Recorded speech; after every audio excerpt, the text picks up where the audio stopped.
Storms can sometimes be really scary. The wind and rain, lightning and thunder. And if you're outside during a storm, what do?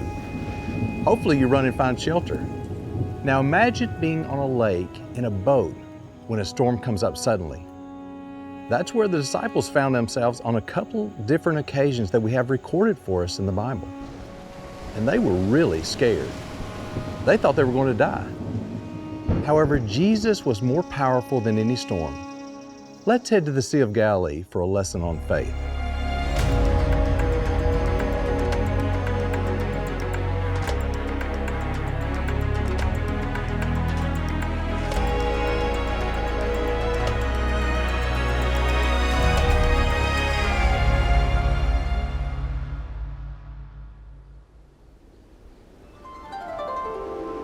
The Sea of Galilee, usually a very calm and peaceful place. Israel's largest body of fresh water attracts tourists from all over the world to see the ancient ruins of seaside fishing towns like Capernaum and Magdala. Located in northern Israel near the border with Syria and Lebanon, the sea sits down in a bowl with high mountains all around it. As wind blows the cooler mountain air down over the warmer water on the surface of the sea, it makes perfect conditions for a storm to form over the sea very quickly.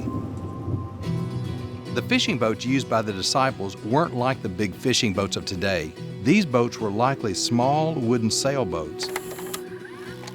In 1986, during a severe drought in the region, an ancient boat was discovered buried in the mud.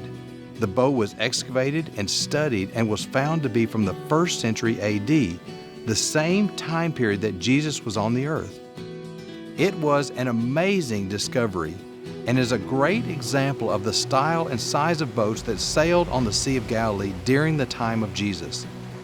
This boat could have looked very similar to the ones Jesus and the disciples used when they traveled around the sea. Not very big at all.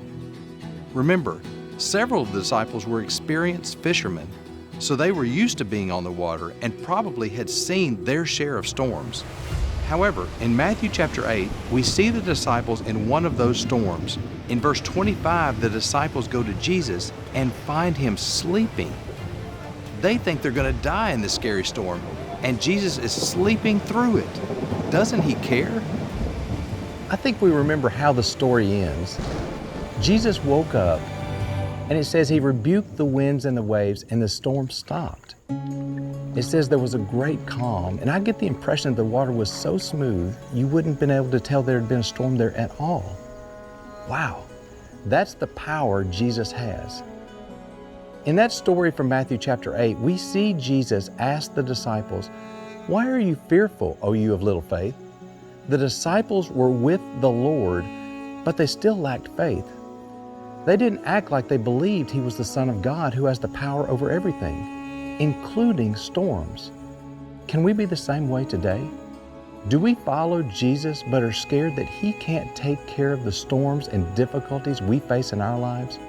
We all will experience different storms in life and different troubles and hurts that make us worried or afraid, but we have to remember that our God is bigger than those storms, and our God has the power to calm our storms. We may not know what storms we'll face, but we can know peace when we know God is with us.